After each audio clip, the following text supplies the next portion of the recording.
We are back in regular session, and we will move on to our invocation. And it's our honor to have Pastor Tim Remington from the altar here to give our invocation.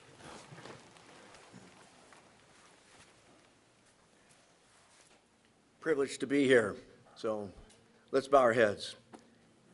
Father, we just approach you tonight. We want to thank you for everything that you have done for this community. It's such a giving community and such a prosperous community. Thank you, Lord, for the council that has been put over it, and our mayor, our police department, the fire department, and all the leadership that is here. We pray, Lord God, that everything that happens tonight would be pleasing to you, be pleasing to this community. There's a lot of important things that happen in this room, so we just ask that you be present in this room and that everything, Lord God, would just bless you. We pray, Lord God, that never, Lord God, would there be any major arguments in here, debates. We pray, Lord God, that everything would just be towards the betterment of this community. So bless, Lord God, everything that happens tonight, and bless this community. And we ask it in the name of Jesus. Amen. Amen. Wood, lead us in the pledge, please. I pledge allegiance to the flag of the United States of America and to the republic for which it stands, one nation, under God, indivisible, with liberty and justice for all.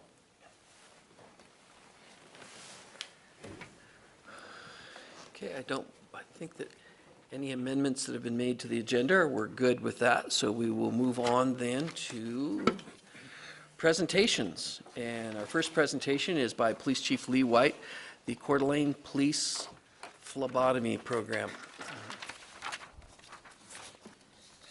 It's not lobotomy, it's phlebotomy. Right, not phlebotomy. Good evening, Mayor and Council. I wanted to give you a brief history of what we're doing here before I turn the microphone over to Nick Knoll, who's really the expert in this program. Currently, police may attempt to get a warrant to obtain a blood sample from a person suspected of DUI when the person refuses the breath test and has a history of DUI, has a suspended license, or is involved in a collision. The only new twist to this program really is who is obtaining the sample. The process for the blood draw after obtaining the warrant historically involved taking someone to jail and then to the emergency room, waiting for a phlebotomist, and then taking them back to jail. This program allows a specifically trained officer to complete the draw.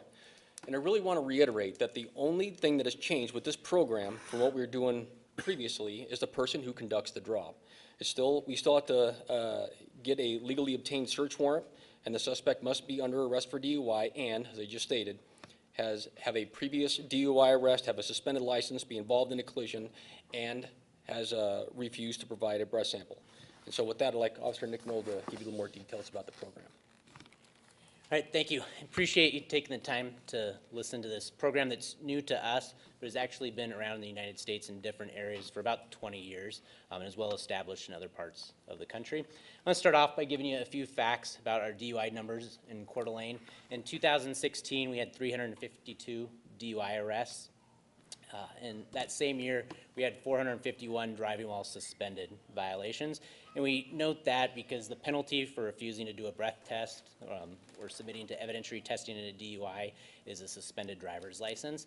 And by the number of driving while suspended offenses we have in Coeur d'Alene, we can see that's not much of a deterrent to somebody to cooperate with a breath test if they're trying to decide whether or not to cooperate with that evidentiary testing.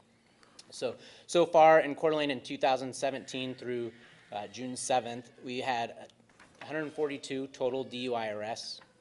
78 of those were alcohol DUIs, meaning we actually had breath test results of somebody that was above a .08.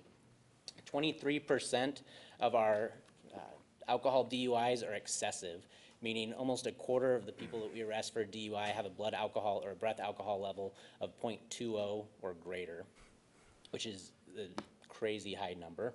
Our average BAC in Coeur d'Alene is .159, so about twice the legal limit is what our average is. Our high for the year so far, or the highest BAC that we had, was a .352, and our lowest is a .08. The other number that's really important to look at here is that 35 of our DUI arrests have been refusals, meaning that they failed the field sobriety test, they were arrested for DUI, and then refused to complete evidentiary testing, meaning giving a breath test or submitting to a blood test. So that's about 24% of our DUI arrests refuse to cooperate and provide evidentiary testing. And when I looked at our DUI reports, and specifically our refusals, most of the refusals are people that are habitual DUI offenders. Also, they were really impaired, meaning they were falling down, they were found passed out in their car, and were involved in crashes.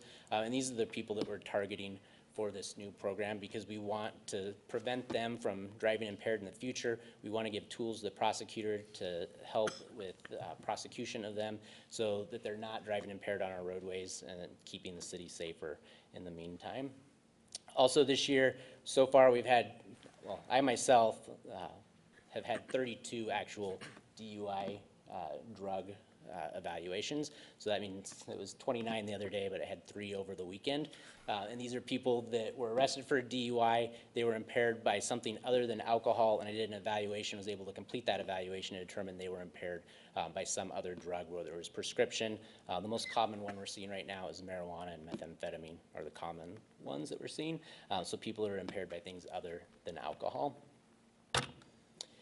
So how much is too much? Of course, we have really high numbers, 352 DUI arrests a year, because we all know how much alcohol it takes to be over the legal limit, and that's 2 beers, right? That's what we always hear people say. We stop them, we ask, how much have you had to drink tonight? And the answer is 2 beers. When we hear that answer, we know it's probably anything other than 2 beers. If you hear 3 or 4, I think the record I've heard was 10, you can probably assume that that person's being honest with you, but when they say 2, we know that it's usually a lot more than 2. But there's a calculator that you can actually calculate your blood alcohol level based on your weight, your gender, and how much alcohol you've had. So the graph there on the left, or the picture there on the left, simulates a male that weighs 200 pounds.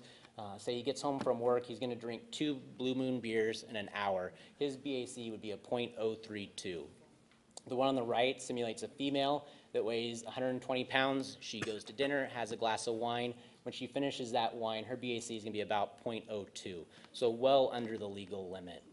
So this program is not for somebody that goes to dinner. They're not going to have a beer and then get arrested for DUI. If you think about that person as a .352, they obviously had a whole lot more than 2 beers. Yesterday on the 4th of July, just before I was heading home, about 4:50 in the afternoon, I stopped a car that was doing 55 on Northwest Boulevard, weaving in and out of traffic right by the courthouse. That person was arrested for DUI. Their blood alcohol level was a .16. So actually right what our average BAC was, and I did the math using this website here to calculate how much alcohol he would have to drink, and depending on how long he drank, so you figure they'd burn off 1 drink per hour, he would have had to have at least 10 beers to get up to that .16 based on his size. So again, people that are arrested for DUI, it's not somebody that went out to dinner or lunch and had a beer or a glass of wine and was arrested for DUI. You have to work to get up to the levels that we're seeing. And what this law enforcement phlebotomy program is it's simply a tool. As law enforcement officers, when we go to different crimes that are happening, we gather the evidence that we need for the prosecution of that. So if it's domestic, we're going to gather the evidence that we need that a domestic happens. We're going to take photographs. We're going to interview people. The same thing for a homicide. A DUI is probably the only case that we would investigate and not collect all the evidence that's there. And we do that by getting a breath test or a blood test in order to determine the concentration of alcohol or the drugs that are in their system. And this law enforcement phlebotomy program is simply just a tool for us to gather evidence in DUI cases. Also, the other thing about a tool is that it's specific, so you use it for a specific job. So if I have a hammer, and it's a really good hammer, I'm not going to use that if I'm screwing nails into drywall. I'm only going to use that hammer when it's appropriate to use that. And the phlebotomy program is just a tool to gather evidence.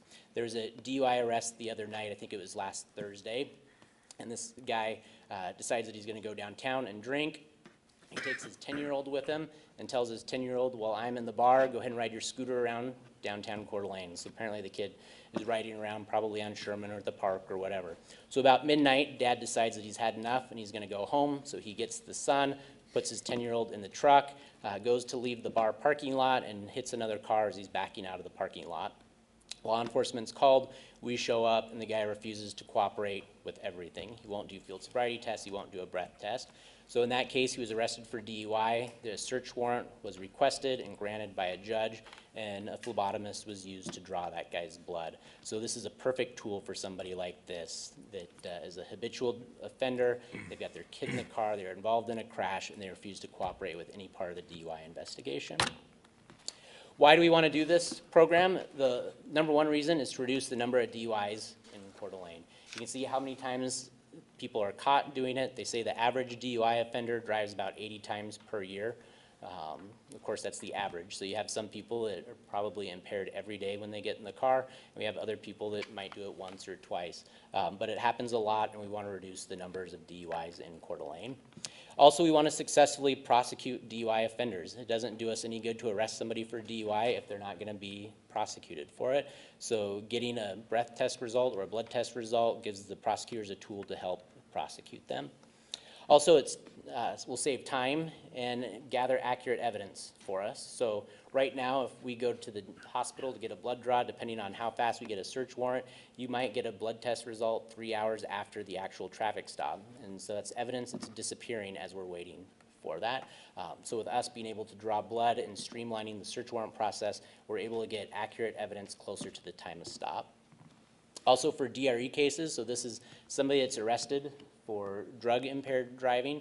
So right now, I do an evaluation that on average takes about 30 to 40 minutes, depending on how they're able to cooperate with that. But then I have to collect a urine sample from that person, and I can spend upwards of an hour waiting for that person to provide a urine sample. Or with our ability to draw blood, we can simply ask, if you're not able to provide this sample, then I'm going to request a blood sample. Will you provide that? If they say yes, we can get that sample. If they say no, then it's a refusal, and we can go from there. We're not wasting an hour waiting for them to try to provide a sample. There's also some cost savings. Some of that is time on the officers. Also, there is a fee through the hospital for them to draw blood for us. And then also chain of custody. So when evidence is collected, we have to be able to track where it is and where it goes. It could be introduced into court. With this, it simplifies the process. We draw the blood, we take it, we book it into evidence ourselves. There isn't a third party that touches it, and so it's just streamlined in that way as well. The history of the program, the law enforcement phlebotomy program actually started in 2009 in Idaho. Nampa and Boise were the first two cities to do that. Idaho was the second state in the country to have a statewide program. It has just recently kind of expanded to where more agencies are a part of it. But like I said, it has been around since 2009 in Nampa, and actually it has been tested very little in the court system because there isn't a whole lot to challenge on it, as long as officers are properly trained and they're following the policy and their training to draw that sample. Below are just some of the other cities and states that use law enforcement phlebotomists. The important one to note there is Utah. They actually have 488 law enforcement phlebotomists. So the state of Utah, almost 500 police officers that are trained to draw blood. So it's not a novel or a new program. It's been around for quite a while. What is required to become a phlebotomist? And I highlighted the one that pertains to us. So a phlebotomist has to be trained in a licensed hospital or educational institution. That's what's required to draw blood. Idaho does not have a requirement as to what you have to do to become a phlebotomist, though.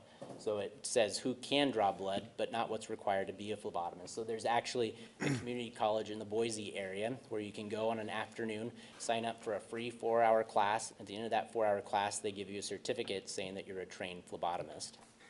So, of course, nobody down there will hire anybody that's been through that class as a phlebotomist because they know that the training that they've received. But theoretically, somebody could attend that class down there, come up to Coeur d'Alene, and present that certificate to Kootenai Health, and it appears that they're a trained phlebotomist if they don't know what that program entails. But we're going to go through the training that we went through so you can see how we're actually trained. So the first thing for our training was we had to apply for the program. There's actually an application process that was reviewed by a board for them to say, yes, you're accepted into the program and you can attend the training. Once we were accepted into the training, there was an online portion. There were 8 modules that you had to complete. They suggested you got credit for 6 hours of actual classroom time for each of those modules. In reality, they took longer than 6 hours to complete, but you got 48 hours of credit for online training. At the end of each of those modules, there was a quiz or a test, and there was also a practical exercise on one of the modules where you actually had to go out and find veins on people, just locate them by touch. Was part of it. The things that we covered in there was a lot of anatomy and physiology. A lot of time was spent on safety and communicable diseases to keep us safe and also our patients safe as well. And also standard of care, because the standard of care as a phlebotomist is different as a law enforcement officer. And the last thing we covered a lot of was the law, so that we can make sure that we're obtaining legal samples. There was a midterm class, so after we completed the online training, we went down to Boise through the College of Western Idaho to attend 30 hours of classroom training. The first thing we did when we showed up was take a midterm. If you didn't pass the midterm, then that was the end of your law enforcement phlebotomy career, and you went home.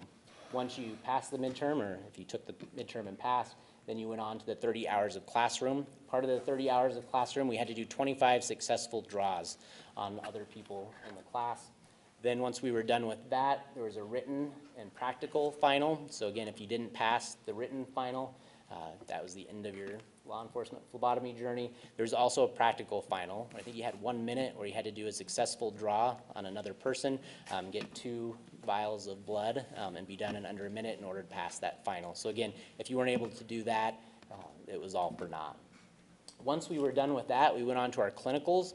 So we had to go to a medical setting, so different hospitals. We went through Kootenai Health, and in order to complete the clinicals, you had to complete at least 40 hours of training there, and you had to do 100 successful blood draws with a success rate of 80%. We actually did 232 draws between the two of us, so before we ever get out on the street and draw on somebody else, we have about almost 300 draws between the two of us before we even touch anybody in a law enforcement setting. The other thing about the clinical one was when we were doing our 25 draws in the classroom, we were drawing on other officers, so for the most part, they were in pretty decent shape and had real nice big veins to draw from. It made it fairly easy. The first day I showed up at clinicals at the hospital, we were doing our morning rounds. It was 4 a.m. You're a little uncomfortable anyway because it's new, and we're going up to the second floor. The person that was training me had over 40 years of experience as a phlebotomist, and we're getting ready to go into the first room to draw that blood. I'm getting a little nervous, and she looks at her little computer screen. She goes, "All right, our first patient is a 92-year-old female." I'm like, great, this is not going to be anything like the people that we drew blood from. When we were at the hospital, they were probably some of the most difficult draws that we will see, and more difficult than what we would see on the street, because we were drawing from cancer patients, heart patients, elderly, people that we're never going to draw from in the law enforcement setting. So the training we got there was much more difficult than what we will see on the street. There are ongoing requirements as well, so this isn't, I attended phlebotomy school 15 years ago. I haven't done a draw in 10 years, so I can draw again because they need it. We have to do at least 24 draws a year. We have to have 8 hours of continuing education every 2 years. There's a practical and written test when we do that continuing education hours. And then in addition, we set up with the hospital, we're gonna do quarterly draws. So we will go and we will do morning rounds with them to hopefully get in about 30 to 40 draws per quarter, just so we stay proficient. What it's not, this isn't we're getting a search warrant and we're gonna draw your blood no matter what. As a phlebotomist, when I'm drawing somebody's blood, my job is a phlebotomist. I'm not a police officer anymore, so my standard of care as a phlebotomist is different as it is as an officer. So when I'm drawing blood, I have to make sure that it can be done safely without injury to the person we're drawing from or to us. If we're not able to safely draw blood, if the person's violently fighting, then that's somebody we use another means of drawing blood. Maybe we take them to the hospital or we do something else. But there is no DUI or no case that is worth us losing the phlebotomy program or us or somebody else getting hurt. So like I said, when we're holding a needle, we're a phlebotomist. We're no longer a police officer. When we do these draws, there will be other officers there to provide security and safety, and their job is to make sure that the person is not going to hurt themselves or us. It is our job to be able to draw that blood safely. Also, what it's not is standing on the side of the road and drawing blood on every single car that we stop.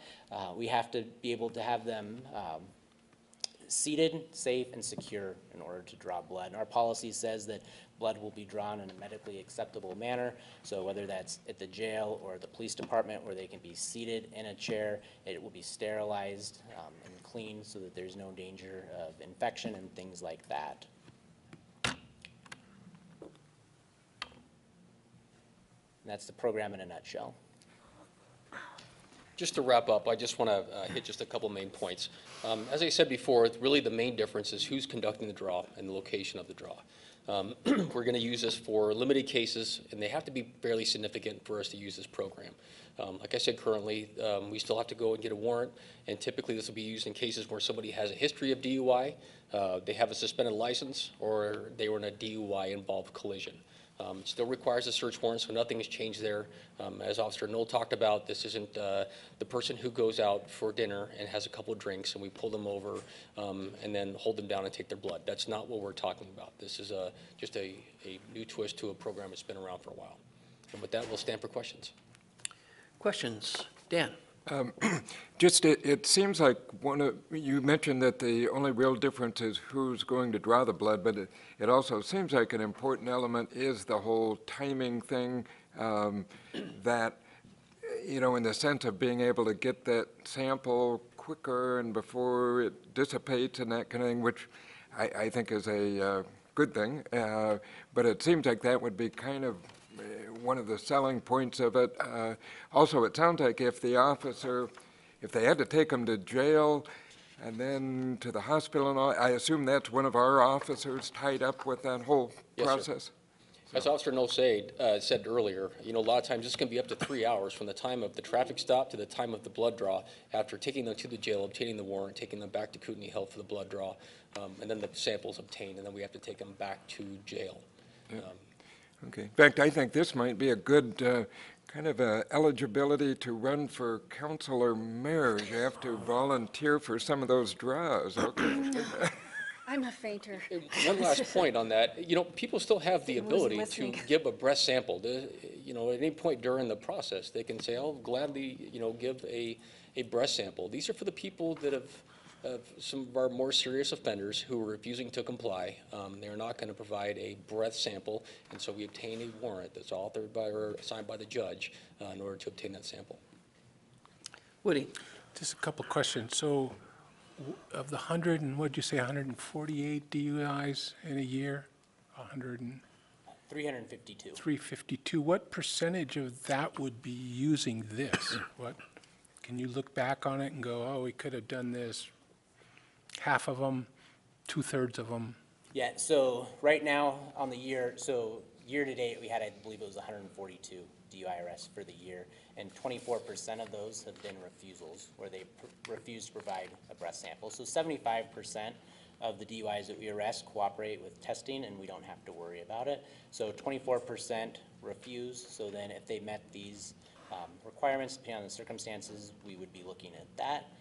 As far as whether or not we would be requesting a warrant, doing a blood draw at that. So, but the majority of the DUIs we arrest cooperate, and we don't have to worry about this. And even with the refusal, doesn't mean immediately that we're going to seek a search warrant and go down this process. Like I said, we want to make sure this is successful, and it's only applied when absolutely necessary. And so we're going to be fairly cautious with the implementation of this. I think to date, our 2 phlebotomists have only performed 5 blood draws. And once again, they met the criteria that you see there on the screen. So would this also kind of create a minimum manning, that you would have to have a certain amount of officers that can do this on a shift?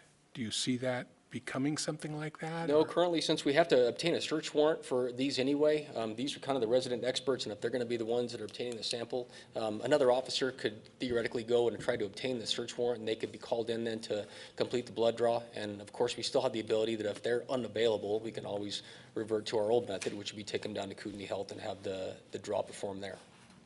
We're not going to, this won't require any additional people to be on standby or anything like that, if that's what you're asking. No, sir. That was the other thing. I was looking at the cost. You have 30 hours of online and 40 hours of clinical. That's a couple of weeks away, theoretically. Is that, do you put that into the cost of what a DUI is? I mean, I went a ride along many years ago, and it was 3.5 hours off the street, in the jail, going through all these processes, waiting for them to pee, all those things, and it was like, holy mackerel, we're off the street. And that was in the days when there was only 3 or 4 guys on the street. I always look at the cost of what it costs to go after a DUI compared to what you feel is what you want on the streets. I mean, this is a streamline, I get it, but you still have some certain costs of training, right? Sure, and we've already absorbed those. Our traffic people aren't subject to the staffing requirements that our regular patrol person is. And so the training that we allowed them to participate in really didn't affect the day-to-day service levels that we have for the citizens of Coeur d'Alene. As far as the next piece of that, you know, we would rather expend a little bit of energy and time now to get a habitual DUI offender off the road and get a solid case for our prosecutors to prosecute and keep those people off the road as long as possible, rather than allow them to reoffend and continually refuse to give samples, in which case it makes the case, frankly, more difficult for the prosecutors to do their jobs with. And so this is one more tool, as Nick said earlier. It's, for us, it is worth it if we can take those habitual, extreme DUI offenders off the road so they're less likely to injure or kill one of our citizens. Thanks, Chief. Yeah. Oh, I'm sorry, there's one last piece of that. Nicole just reminded me. A lot of these cases, when you get a blood sample that's been looked at by the lab, the court time is reduced quite a bit. The people either plea out because under Idaho law, you're either above the limit or you're not. So if you're above a .08, and that's what the results come back at after obtaining a search warrant, a lot of these cases just get pled out unless the person is looking at some really serious time. Yeah. Thank you, Mr. Mayor. So, Chief, so you currently go to the jail with a person, and then they refuse or whatever, then you go to the hospital, but this saves you time because you can go ahead and draw the blood at the jail. Yes, sir. Why isn't the county doing this? Sure, that would probably be a question for our sheriff and his personnel. I would tell you they're interested in the program, but I think they want to see how it goes here in Coeur d'Alene first. I know that they are aware of the program. I know Officer Knoll has given some information to them, and I know they're aware of the program as it sits currently in Nampa and Twin Falls. But I think that's probably a better question for them. Okay, thank you. Any other questions? Ron? Yeah, how were things in Coeur d'Alene the last couple of days? Well, yesterday started off very pleasant, and after about 4:30, Independence Point City Park took a nasty turn for us. And it stayed nasty for several hours, and after the fireworks, it got a little bit better. But things were, there was way too much alcohol being consumed in our park, I will tell you that. At one point, I know walking around Independence Point, I think we had upwards of 8 or 10 at least. I want to say there's actually 12 officers walking around Independence Point, and there were so many people there, it was hard for me to find all our officers dressed the way they are. There were so many people down there, and there was just really crazy things happening right in front of our officers. It was a difficult day for us. Okay, thank you. Maybe too, Chief, some substance coming over from the state of Washington, probably encountered a few of those too. There was a few drug arrests made on Tubbs Hill and thereabouts, yes, sir. Yeah. Any other questions? Just Kiki? one quick thing. I think you mentioned that this hadn't been challenged or litigated in Idaho. It didn't look like there was a whole lot of states that had been starting doing this. So are you finding that, how's that being approached as far as this being possibly challenged in court? Well, frankly, since you have to get a search warrant to obtain the sample, it makes it fairly easy for us. I will tell you, the state that I came from, in the city of Mesa, where I came from, every single one of our DUI arrests, we took a blood sample. We didn't even offer a breath sample. Our entire traffic team made DUI arrests every single day of the week, multiple DUI arrests, and we did not even offer breath tests. The difference was the laws in Arizona just required an impairment to the slightest degree, where here, there's an act, and then they had a second offense, which is .08 or more. Here in Idaho, we just had the single .08 or greater to be guilty of DUI. We didn't lose any challenges on our blood draws. The only time where it became an issue is if we have the person who was ultra combative with us and absolutely refused to provide that sample. Under those circumstances here, it's, as Nick said earlier, it's not worth us getting into a big fight with someone to obtain their blood. It's better for us to warn them several times, make sure they understand the implications of their actions, and then take a step back and charge them with obstructing or another charge. Okay, thank you. So it doesn't look like this calls for a motion, or? No. Okay. Yeah. So Lee, if you want to stay up here for a minute, I think that Jim has an award. Thank you, Your Honor. Every year in the summer, when the Association of Idaho Cities gathers, they ask cities to submit suggestions for awards recognizing innovation within the cities of Idaho. And our police department was awarded recognition for the Community Action Team. The Community Action Team specifically is put together to look at specific issues within an area or something that's reoccurring throughout the community, and it's been a very effective strategy. We're very appreciative of your continued innovation efforts, Chief, and want to present you with this plaque. Thank you very much. Thank you. Mr. Mayor and Council, I need to introduce our community action team and have them come forward. We have Sergeant Jeff Walther, Officer Joe Schulten, Officer John Cantrell, I'm missing Officer Jake Pleger. I sure feel safe tonight, don't you? Yeah. Well, you should.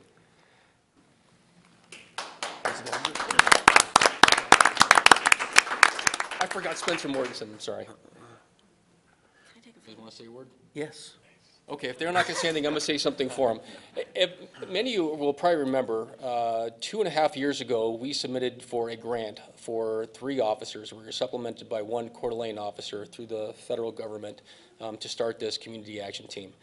I will tell you, they've been a huge benefit to the department. They are kind of our go-to. If we have a problem, this team gets assigned that issue and they resolve it. And they've done absolutely fantastic work. We get accolades from our citizens on a very regular basis about a drug house they've intervened with and taken care of, a problem neighborhood, a problem issue.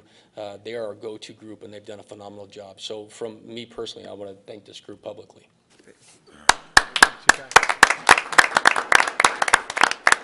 Thank you. Next, we will have Sam, and he has a special award. Thank you, Your Honor. We actually brought 30 librarians to stand here for this. Betty, if you want to come up, thank you. The other award from the Association of Idaho Cities is related to the Lake City Public Library Program, an amazing program that offers up to 3,000 public library items to students and the public in the northwestern portion of the community. They also have access to 27 library consortium member items as well. They're open between, I believe, 3 and 6:30 p.m. Monday through Thursday. During the school During year. the school year, and extended hours in the summer? Correct? Noon All to right. 5 in the summer. I've done my studying. So right. congratulations to the public library here in Coeur d'Alene for an amazing award. This is a wonderful program, and we're very appreciative of the innovation that the library and Betty have undertaken. Speech. Well, thanks to all of you for voting yes for this about 1.5 years ago. Thanks to Councilperson Kiki Miller she's the library liaison and has helped tremendously getting this going. She actually was one of the key figures in instigating partnerships. And the school district, of course, the school board got behind this as well. So I feel like it's a great bang for our buck and it's good service to the community. Thank you. Thank you. Move on to consent calendar. Who has that? Mr. Mayor, I would like to move to approve the consent calendar, including Resolution 17-045. Second. We have a motion and a second to approve the consent calendar. Any further discussion? Roll call, please, Renata. English, Yes. Ettinger, Yes. Evans. Yes. Miller, Yes? McEvers, Yes. Kukin. Yeah. Motion carried. Now we are at our public comment portion of it. Any of those people in our vast audience wish to come forward and have a public comment would have 3 minutes to do so. Don't see anybody that wants to do that, so we will move on to announcements. Any member of the council have an announcement? Woody? Well, I want you to know that County Commissioner Mark Erbeline is in the house. He's back in the TV booth with Jeff trying to figure out if he wants to televise the county commissioners, and we hope he has a good experience back there, and thanks for coming out and seeing how we do it, Mark. Also, comment on the skate park is gone, and I want to thank Bill and the Parks Department for everybody making the effort to give them a temporary place to live, and the boys are excited, and they're out there looking for money right now. So we're going to thank everybody for their support through all that. Thanks, Wood. Kiki? Just real quickly, I want to thank Terry Lee, who's a 22-year veteran of the Coeur d'Alene City Street Department, and he allowed me to decorate up one of the loaders. Louis the loader got to make an appearance in the 4th of July parade, and I really appreciate him putting in the effort and allowing us to have the street departments join the celebration. All right, thank you. Anyone else have anything? All right, we will move on to other business, and we have some items that are pursuant to council action. The first one is A-7-16, a proposed 1.5 acre annexation from County AS to City R3, applicant Lake City Engineering, location northern end of Victorian Drive. So we're looking for approval of Mayor, I'll that. move to approve Resolution 17046, which is So an move. annexation agreement with Clarence B. Brown and Marilyn Barnes Brown, trustees under the Brown Living Trust of the northern end of Victorian Drive, known as the Brown Annexation. We have a motion and we have a second. Any further discussion on that? Roll call, please. Eddinger, Yes. Evans, Yes. Miller. Yes. McEvers, Yes. Gookin, Yep. English. Yes. Motion carried. Now we have Council Bill Number 17-1027. This is the annexation and zoning designation ordinance of the northern end of Victorian Drive, known as the Brown Annexation. So we would be looking for some council action there. Move to dispense with the rule and read Council Bill 17-1027 once by title only. Second. Motion and a second. Any further discussion? Renata, if you could read the title, please. Council Bill 17-1027, an ordinance annexing to and declaring to be a part of the City of Coeur d'Alene, Kootenai County, Idaho, a specifically described portion of Section 17, Township 50 North, Range 3 West, Boise Meridian. Zoning such specifically described property hereby annexed, repealing all ordinances and parts of ordinances in conflict herewith, providing a severability clause, providing for the publication of a summary of this ordinance, and an effective date hereof. Roll call, please.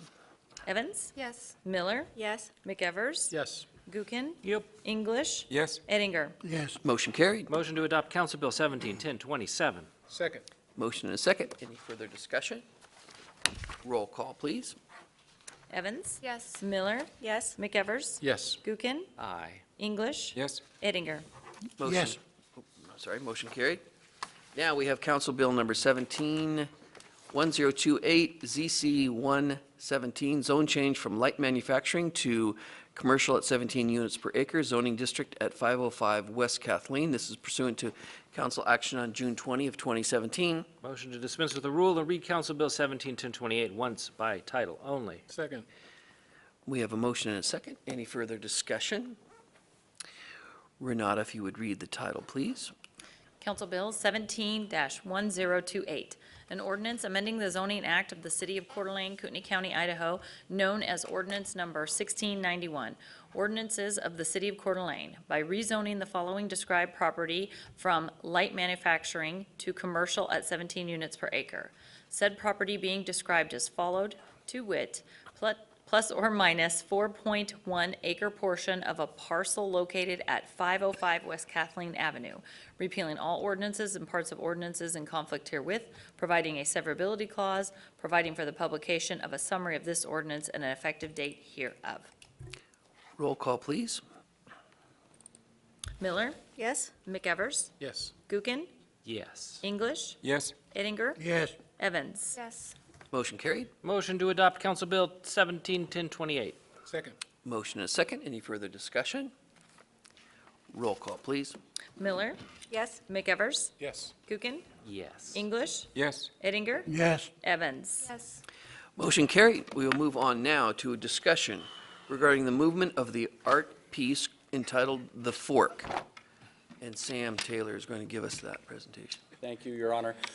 There was a question earlier today by a council member as to why this was coming forward, and to get really nerdy but very quickly, the more I read the currently adopted arts policy, there are two ways to interpret it regarding whether or not art that is to be recited should come to council or not.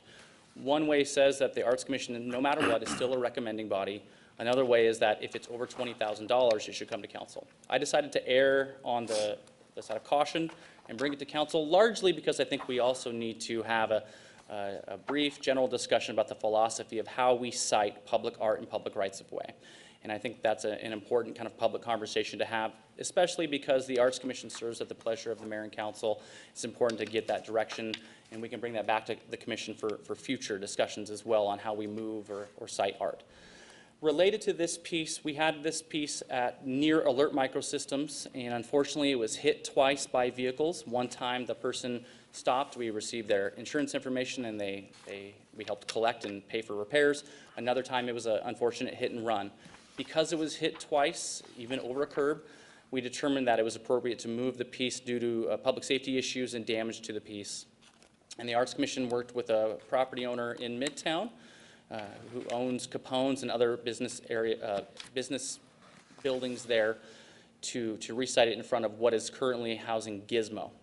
On the day that we were citing the piece, however, the tenant of that building, not the owner, but the tenant, was concerned about placement of it and literally got on the cell phone and discussed with me the placement of it. So I will very much publicly admit that I made a snap decision to try to find a solution on the spot, and we moved it down about two business faces in front of a tattoo shop. The day of, it worked very well. Tattoo shop employees were very happy. They actually locked their bikes to it. It is a bike rack. And the next day we were informed that the owner of the facility and the building owner both were displeased. So we've been working over that time to have discussions with them to ask them to give it a chance. They respectfully declined. They simply do not like this piece. They are concerned about its size. It does meet all ADA regulations, and I have a photo I'll show you in a second. I didn't want to put it up yet because I thought you might just stare at it the whole time. The Arts Commission has unanimously recommended leaving the piece at this location. They are concerned that in the past we've not necessarily gone and directly asked any business where to cite public art in public rights of way.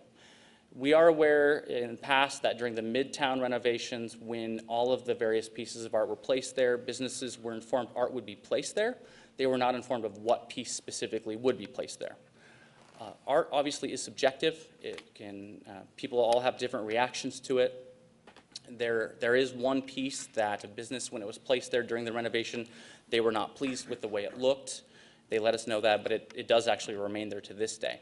So that's really the philosophical question before the council tonight is, from now on, should we make sure that we're engaging those local businesses in Midtown or anywhere else throughout the community in how we cite art, or do we simply focus on where these pieces work?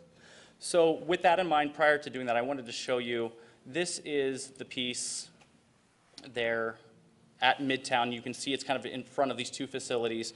They're both owned by the same person. So both buildings, as I understand it, are owned by Mr. Gary True, wonderful man. He's come before you before and discussed things, and we have a great relationship. He's been very patient and good to work with throughout this process. I very much appreciate his patience and understanding as well. That's one angle. I wanted to show you kind of another angle of, you can kind of see the distance between the forks. So I'm looking just directly straight in front of it. So there is substantial room beyond ADA for this. Mr. True was concerned that in the future, should his business, say, change what it is, maybe it's an eatery. Eateries are allowed to put out outside seating. So if outside seating was here, as you can see over there at Bluebird, that would have an impact. There's nothing to say that we can't move it in the future should there be that concern. But right now, there's no intention that we're aware of to have an eatery at this establishment. So with that, the question before you is, one, do you approve or disapprove or agree or disagree with the Arts Commission's recommendation to leave it at this location? If you do not agree with that recommendation, where would you like to see it placed? And should we, I guess the third question is, should we make sure that in the future we are engaging with local businesses where the art might be placed and, in essence, get their permission prior to placement? Mr. Mayor, may I add one point? Yes. One other point of consideration when it was at Arts Commission is that it remain in the Lake District, because it was purchased with urban renewal dollars, and they had requested that it remain in that specific district. So that limited the possible venue sites greatly. Dan. Thank you, Mr. Mayor. So, Sam, I'm really puzzled, and I will confess that I was the council person who met with you about this topic.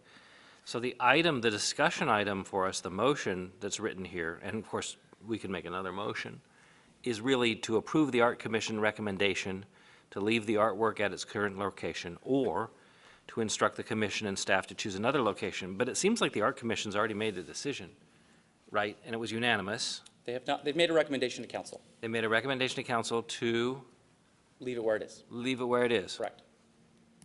And you haven't really offered like any reason to move it elsewhere. So, I mean, I don't see that. Does anyone else see any reason to? The business owners requested its removal. But in our art policy, do we have anything that allows an appeal of a location of art placed on the public right-of-way? No.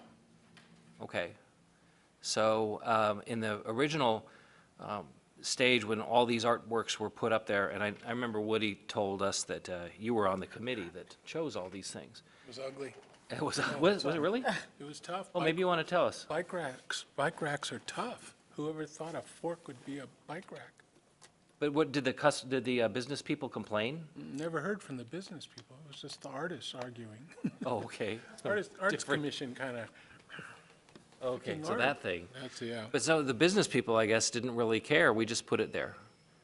And no one really objected over time? I mean, I wonder if Just there's one a that I'm aware of regarding a specific piece. Right. Is there a history of people objecting to public art placement, forgetting the drawbridge in the park?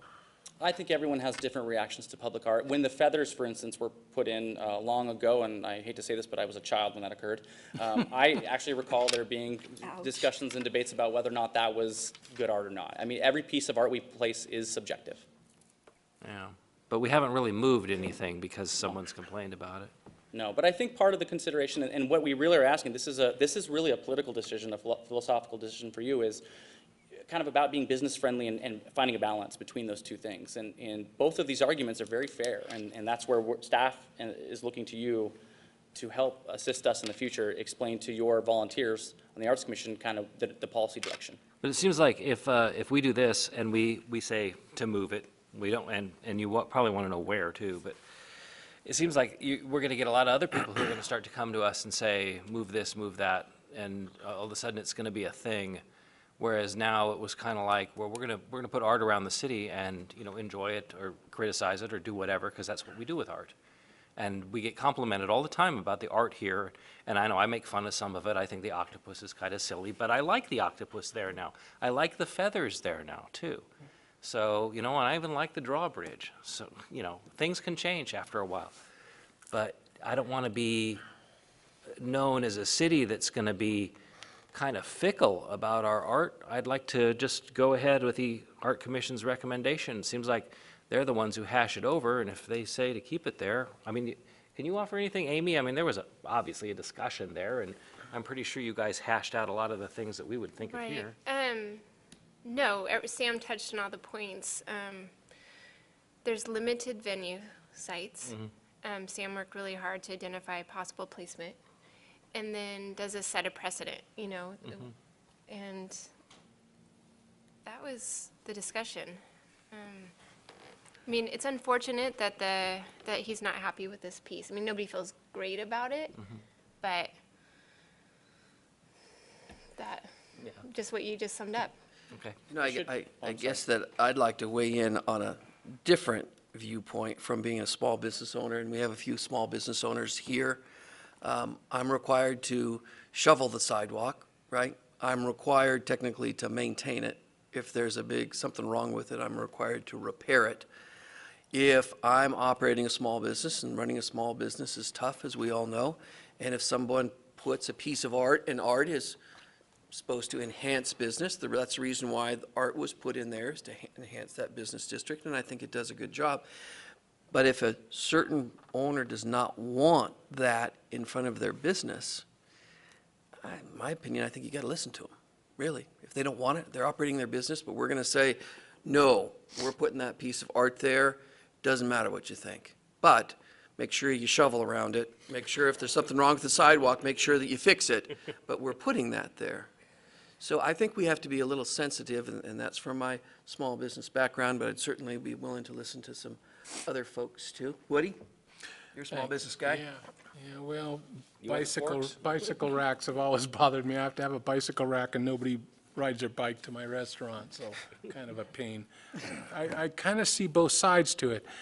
The difference here is that Midtown, in my mind, those wide sidewalks, much wider than we have downtown in Coeur d'Alene, and it was all urban renewal. It was no cost to those business owners, and that was designed that way, as I understood, to be able to do this kind of strange art, you know? Yes, I think there was an LID. Troy, correct me, so the owner had some skin in the game there. Yeah. On the Yeah. asphalt. I get it, but I think boy, we'd be opening up a whole big can of worms if everybody doesn't like art, because I go back to the feathers and remember it took a long time to understand what that was all about, so, yeah, it's an interesting one, and I'm pretty sure it's the first of many if we let it go. Where's it gonna go? You know, I think it's just easier right now for me is just to support the Arts Commission in their recommendation, and if this keeps coming forward, I think they need to address it, and what are the alternatives? It's been moved twice now, this second time, so. Ron? Yeah, Mr. Mayor, I make a motion to approve the Art Commission staff report to choose, leave this at the current location, artwork at the current location. Second. Motion and a second. Further discussion? Yeah. Yeah, I would just, well, one thing, to be on the record that I'm a regular patron of, not the tattoo shop, but the barber shop there. And so I think it's kind of, I like it there.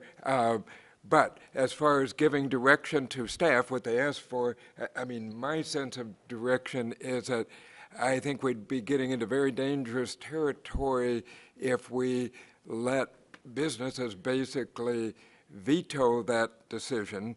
Now, should they have some say? Yes. Do they have opportunity to have a say? Yes, they do. And, you know, there's probably more, somebody could express their opinion on it. And so I don't, think we're closing that down, but I do think that it's important to let the, we've appointed some people and we have an idea in mind, and I think to honor that process, and there's always going to be some disagreement, and, in the interest of time, I won't get into, but I still kind of wonder where the canoe is with the feathers, but anyway, okay. Kiki? I'll be brief. I'm a small business owner too, and I've had to deal with the city and acquiring permits to put things on the sidewalk and how that is all effective. So I can really see your point on how that affects business. But I had one question, and Amy, maybe you would be able to answer this. Has the Arts Commission ever gone with the approach of contacting businesses and saying, we have this piece, or making it public, we have this piece, does anybody want it? Because there may be somebody who it could enhance their business to have it there. Sam would be better equipped to answer that question, as you looked at a location in the process that you went through to identify it. So I'm going to pass it. As far as I'm aware, this is the first time where we've at least attempted to engage local businesses. As I said, we did work directly with one business owner initially to try to place this in front of her building, and didn't work out for other reasons. So this is the first time that I'm aware that we've specifically gone to local business and done that. And prior to that, I guess, Sam, I was thinking, just to preface this a little bit, I think that there was a crane or bird or one of the statues that was stolen, and one of the business owners where it was in front of really had taken kind of personal pride and ownership in that public art. So I guess I had just wondered if the Arts Commission had ever taken an approach to say, hey, maybe there's a restaurant somewhere that we aren't even thinking of that would really like to have these forks next to their business because it would enhance what they're doing, or a bike-friendly location. And I just wondered if they had been proactive in reaching out and letting people know that there was an available piece of art to be placed or replaced. It wouldn't be an Asian restaurant. Mr. Mayor, They have telephone poles. Sam, it's Mr. True, right, who's the business property owner there? the building owner, yes. If he came back to us and said, well, you kept the forks there, but now I want to open a restaurant, I want to put, my encroachment on the sidewalk, we move it then. I mean, we'd be accommodating at that point in time, because I think at that point, if he wants to do sidewalk seating and we have the forks there, we're not going to say, no, you can't do sidewalk seating. I think the city would have to have a little give at that point in time? Correct. The arts policy also has explicit language that says, at any time, the council could move anything, basically. But if there is never a council action, then it comes from Arts Commission. So that's how this one came about. At any time, you can say move something. All right, so in the future, so if he has any concerns about that, like you see that in the photo there, you can see the Bluebird down there has their sidewalk seating, and if you pull that forward mentally, you'd block the sidewalk. So at that point, he could come to us, and we would be accommodating and moving the art. Yes, that would be up to council. Correct. All right, good. Call for the question, Mr. Mayor. Okay, so we have a motion and a second to approve the Art Commission's recommendation to leave this artwork at its current location. Roll call, please. Gookin, Yes. English, Yes? Eddinger, Yes. Evans, Yes. Miller, Yes. McEvers. Yes. Motion carried. Thank you. Now we'll move on to resolution number 17-049, award of the bid to Cameron Riley LLC for Memorial Park and city-county shared parking. Bill Greenwood.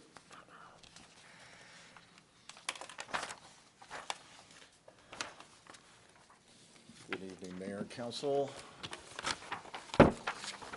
Item E1. So we opened bids for our project on Friday, and we've been talking about this one for some time now. This is the current configuration, other than the fact that I had shared with you before that this sports court gets rotated a little bit, 180 degrees to save some trees. So this is the project we've been talking about for some time. We had two responsive bidders, Cameron Riley and T. Livera. Cameron Riley was the lower of the two.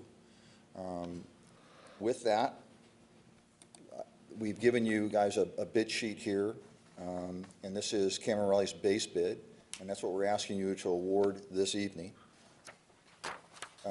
This is Tommy's work that he's doing. As you know, you've heard that Celtice ran shy of some soil, so as you see, there's some excavation going on out there. There's a savings with having Tommy do this work of about, I think, it was $90,000. Who's Tommy? Liverier, I'm sorry. Okay. I've worked with him a couple projects, so I met Mr. Liverier. So he's the construction company. He's the one doing Celtice. So he came in and they worked out a deal to do the grading over there for $300,000, which is less than what we had anticipated in the original bid to do this. So we got some savings in that. We had some cost overruns. When I first presented this to you, the light distribution for the Memorial Field rotation, I was told at the time it would be just about $30,000. My estimate in the back of my head was always it was going to be closer to $100,000. I was never opposed to rotating the field. I was always concerned about the cost of rotating the field. And when Jim Thorpe went in deeper into the wire, found that we had a lot more problems with that field. It was out of compliance. There were some poles that were rotten, and we don't have ground wire. So the cost has run up a little bit on that. This is what we are supplying. Our crew is going to do the installation of a playground that we've already purchased. It's supposed to be delivered next week, and then we were going to do the installation. So the purchase cost of that was about $50,000. The remainder of this is materials for us to make the playground safe, fall zone chips, and the concrete to install the playground itself. City supplied signal equipment is the signal at Garden. So you know that there was going to be a signal light up here as part of our agreement with the county, and that's what that number's for. The picnic shelter was rather grand. I had shared with you that we would buy something at Landings, and it was going to be a flush toilet. And the item at Landings is something you buy off the shelf from a company called CXT. And they're poured concrete, and they come in on a crane, and you set them on slab.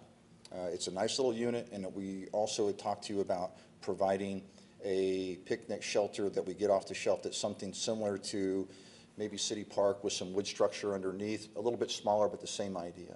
And we thought we could do that for a couple $100,000. We asked an architect to come up with a different design, thinking maybe if the numbers came in good, we could do something more grand. Well, his numbers came in really high, as you can see. It was built similar to the style of the Harbor House, and it came in much higher than expected.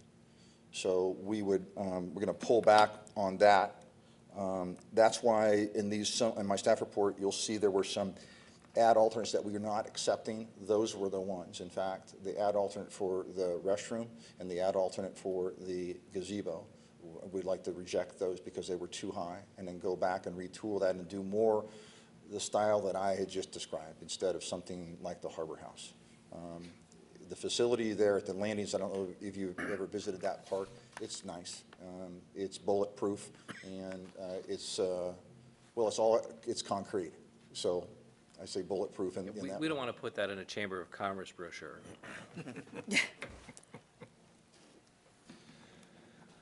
And then so that's the number here for that number with the 400,000 almost from our architect, and that's the number that we're looking for. When we crunch it all out, we're short this amount right here. So we're here to talk about, what we're looking to have you do this evening is to approve the $1.8 million for Cameron Riley. And then the other number, which was the bid alternate B, was for the subdivision work for Ignite around Park. And that number I had given you in my staff report was $158,000. I was mistaken. There were some numbers that we recrunched and found that it was closer. It is $141,354. And so that approval of that second piece, that bid, would be contingent upon Ignite funding that. So if you were to approve the 1.8 and then contingent upon Ignite paying for that other B, that's what we'd like to award. And I've got Mr. Boyd here. These numbers were rather fluid. We were working and crunching these things up until about 3 or 4 o'clock on Friday. And they even moved around a little bit more today.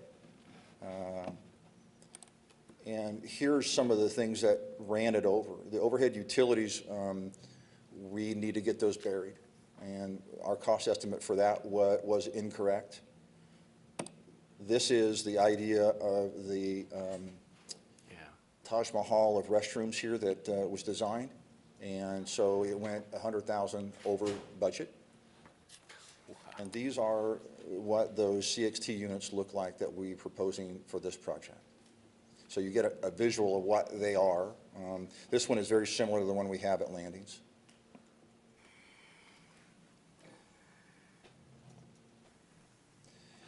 And with that, I will take any questions, Your Honor, if you. Bill, could you go back to the slide of the, I think it's the very last slide that you. This one? No, one That more. Back one more. One more. There we go. Sorry. So the project is over by 366,690. Correct. The proposal is to have a cost split between the city and the Ignite. So you're going to present to the Ignite board for, of that 366,690, that Ignite will fund 50% of that 183,345, and that the city will fund the balance of that through some different funds, stormwater. Maybe you could review the city's portion of that. Correct. So we're looking at stormwater utility possibly helping out. We're looking for some help on the signal light for that, and then Parks Capital. So Mr. Burns always talks about, as you know, skin in the game. That would be our skin in the game, our portion of it to help, say that we're still partners in this and would like their help. And it was 100%, well, there's 3 funders originally. There was North Idaho College, Kootenai County, and Ignite. And then we're coming in with 50% of the overage. Right. So from the available funding from Ignite was that 1.5 that you approved. The county was the 1.3. And what we're getting from on the NIC side was that they removed some tennis courts where their science building is. And we had done this with them before when we built the Cherry Hill tennis courts, when they first removed that first portion. They had to pay a value of that. So what happens is those courts were built with land and water money, and that is a recreational opportunity that is now lost to the public. So it has to be replaced somewhere. In that replacement, they have to come up with a value of not only the dirt itself, but the anticipated revenue that dirt could generate given its zoning, and then the cost to replace the tennis court, and that number is $375,000. So we were going to use those monies to build these courts. And I've met with Chris Martin on this, and I'm going to send him an email here, or I'll actually send him a letter today, is what it was, requesting it. He and I met a couple weeks ago, and he's all on board with it. So what we do for him is now we take over the responsibility or burden of that recreational opportunity in one of our parks, one of our pieces of parcel. It can't be in a park that's already existing land and water. It has to be a part or a parcel that isn't part of that. We have that right now. So the location where the skateboard park is going to go is outside that F6 boundary. We were going to build this park and redraw the boundary anyway. And so we're going to redraw that boundary that's going to go around the parking lots and all the way to River. And so that would satisfy Chris's need for satisfying land and water conservation funding for a new recreational opportunity for the public. And then I know that Wood's thinking about this question. The $200,000 that was originally committed by Ignite to go towards a skate park, that's been backed off and is held in reserve for the construction of that next year. Correct. And we're hoping to find the additional funding for that since we did not get our grant. But we're committed to getting that done. Yes, we are. Yeah. So more questions for Bill? I'll go. So are we getting the money from NIC? Yes. Yes, we are. Okay. I met with Chris before he left a few weeks ago, and I was in office, and yes, he's all on board with it. He and I, Phil Boyd had a phone conference call with the folks from Land and Water, spent about an hour with them. We think we've got it all sorted out, and he's prepared to cut us a check, yes. Okay, very good. Thank you, Bill. Yeah. Kiki, did you have a question? Well, Woody said he didn't know, so I guess I'll go ahead and ask Bill. I'm just asking why was it talked about to, since this overrun was unexpected and the construction business is obviously good out there, did you discuss going to Ignite for the entire balance of the overrun? I wasn't comfortable doing that. If you'd like me to do it, I'd be glad to. But I felt, knowing, working with Mr. Burns and the fact that they've funded so much of this already, I thought it was important to, again, in his vernacular, skin in the game, and it just seemed reasonable. Okay. Any other questions for Bill? So we'll be looking for council action. Yes. Mr. Mayor, I'd like to move for approval of Resolution 17049, award the bid to Cameron Really LLC Memorial Park County Shared Parking, and thank you for all the efforts to get this thing to come in. It's fun. Second. Motion and a second. Any further discussion? Roll call, please, Renata. Hittinger, Yes. Evans, Yes. Miller, Yes? McEvers, Yes. Buchan, Yeah. English. Yes. Motion carried. Thank you, Bill. Thank you. Now we'll move on to a public hearing. This is a legislative hearing, and Renata likes me to follow all the rules here, and I forget sometimes. So we have the staff report. So this is resolution number 17048, amendment to fees for parking at Independence Point. Sam Taylor is going to give the presentation. I believe there's a sign-up sheet over, is there a sign-up sheet over there? We did not prepare one this evening. Oh, okay. Chief White would have been the only one that had signed up to say anything. We'll see if he has anything to say later. So go ahead, Sam. Thank you, Mayor. I will keep this brief. We are proposing to increase the parking fee at Independence Point instead of $1 per hour to go 2, 4, 6, 8, etc. The reason why we're doing this is to help fund a wonderful, innovative idea called the Downtown Ambassador Program. Will be managed by the police department and working in partnership with the Parks Department as well as likely the parking administrator, which would be me, to help our community members and visitors downtown throughout our park system to be the eyes and ears of the Parks Department and Police Department and to be a friendly face for folks as they're visiting, potentially to help maybe with some parking issues as well. I know that's something that the mayor is always asking us to work on for our visitors and residents. We want to be friendly and we want to be the city of excellence. So this program will very much help with that endeavor. We are working on a pilot. If you have any questions about that, I would welcome the chief to come up and speak to you on that. But in a nutshell, that is the program, and that is what we're proposing to do. Dan? Thank you, Mr. Mayor. So you did say there's a pilot, so they're the guys that I saw in the Gator vehicle, dressed in the nice little polo shirts, those were the pilot guys, right? I believe so. Chief, if you want to speak at all to the current program. Because I know we hadn't decided anything yet, so it kind of surprised me that they were out there on Independence Point, you know, wagging the finger. Good evening again.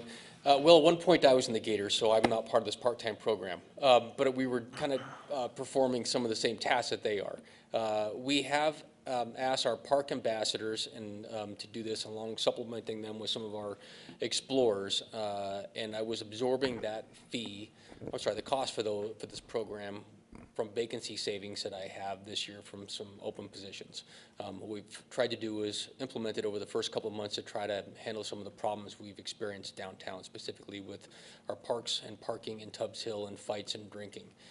What these men and women are doing really is like some department stores. You walk in, hey, how you doing? Is there anything I can help you with? That sort of thing. If you're walking with the cooler, just a friendly reminder, remember there's no alcohol in the parks that are allowed. So if you have some, please take it back to your vehicle, that sort of thing.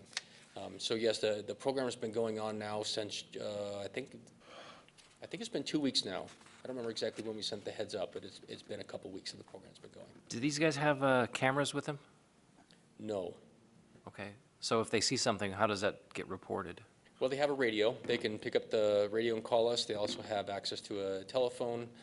They're really just eyes and ears. If they see something suspicious, like an average citizen, they would call us and report it. They're not to get involved. Before they began this program, they met with Captain Hagar, our patrol captain, who gave them some marching orders, some instructions on what they can and can't do. We went over our city codes as they pertain to animals in the park and liquor in the park, our parking regulations, things of that nature. And where do they go? Where's the area? So I saw them on Independence Point, but they go elsewhere. They're basically going to, from the NIC property all the way through City Park, City Beach. We've seen them as far as Tubbs Hill, all the way over on 11th with the Gator. They're rolling around the McEwen Garage and McEwen Park and really up and down Sherman. We met with Terry Cooper probably 2 weeks ago now, maybe it was last week, time flies. And he had some good things to say about them stopping to help an elderly couple in a situation and that sort of thing. Excellent. I do have another question for Sam. And Sam, this question came up last time we were talking about our parking rates. So one of the issues I remember council talking about was consistency.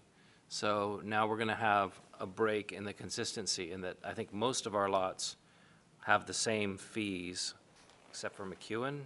I mean, this is another thing, and my point is, this is yet another different parking rule that we have. So Independence Point parking lot will be $2 an hour, and then +2, +2, +2, where in the other lots, it could be, you could be charged right away, or how, I mean, is it consistent outside of this? Are we moving toward consistency or away from consistency? I would say in 2016, we got pretty dang consistent with everything. So we put everything to $1 per hour. The only unique item was McEwen. It's 2 hours free to begin. And so this is obviously different, but I think it's helping to fund a really important program. We also are proposing it specifically for Independence Point due to the fact that this is largely the lot where likely the most of our visitors are going. And so it really is kind of inviting our visitors to help fund a program that really does help them out a lot as well. So it's kind of a user-based system. Okay. And I guess too, Independence Point is premier parking, right? It's premium parking in downtown Coeur d'Alene, and that you pay for a premium. And the thought process was that, you know, $2 an hour seemed to be very fair there. If you park there all day long, you know, it's less than $20 to park right on the water all day long, and that was a reasonable user fee. I actually get feedback from people in the Spokane area all the time that are just baffled at how cheap all of our parking fees are. So we are more than competitive. Do you give them the option of sending in more? We always invite them to continue to come to enjoy Coeur d'Alene. Okay. Any other questions? There's for other stuff at home. Sam? I just, just kind of wanted to dovetail on what you were just talking about, is it just seems like the consistency, I had that as a note to get away from why just Independence Point, when you have Memorial coming online, that, is just a skip across the park to get there. And the staff report says that this will assist in funding the Downtown Ambassador Program. So it just seemed like, is there more thought about consideration to expand this higher fee to the other premium location real estate parking? There hasn't been that discussion currently, and I guess I should be clear about the staff report. I apologize if it is confusing. That's probably my fault. So part of the reason why we say assist is because depending on how much use we have of the law, this could be a substantial amount of funding. It would probably easily help fund this program. But we have to keep in mind that over time, we're utilizing, and we're starting to utilize a lot more technology for how we help customers and visitors and residents utilize our lots, from the Luke stations to potentially gates in the downtown garage in the future. And that stuff is so expensive. So we really need to work to build up our balance in the parking fund to help maintain those lots, to help with the Parks Capital Improvement Fund, but also to invest in that technology that's going to make us more efficient. And I just might add too, is that we have the downtown parking garage coming online, hopefully by this time next year, within the next year or so. And that's going to add 370 spaces to downtown Coeur d'Alene, and we will have to take a look at our entire parking inventory at that time and see where we're at with all of our pricing. But that's going to bring 370 spaces to the equation. So at that time, we'll probably need to sit down and have a total review of all the pricing that we have. Any other questions for Sam? If not, we'd be looking for council action. Mr. Mayor, I'd like to move for approval of Resolution 17049, amendment to fees for parking at Independent Point. Second. Motion and a second. Any further discussion? Roll call, please. English? Yes. Eddinger? No. Evans? Yes. Miller? No. McEvers? Yes. Gookin? I'm going to let you vote no. Yes. Mayor? Thank you. Motion carried. Now we're looking for a council action. Move to recess to council budget workshop on July 12th, 2017 at 8:30 a.m. in the library community room located at 702 East Front Avenue. Motion, do we have a second? Second. All those in favor? Aye. Motion carried. We are recessed. I supported it, but I wanted you to vote.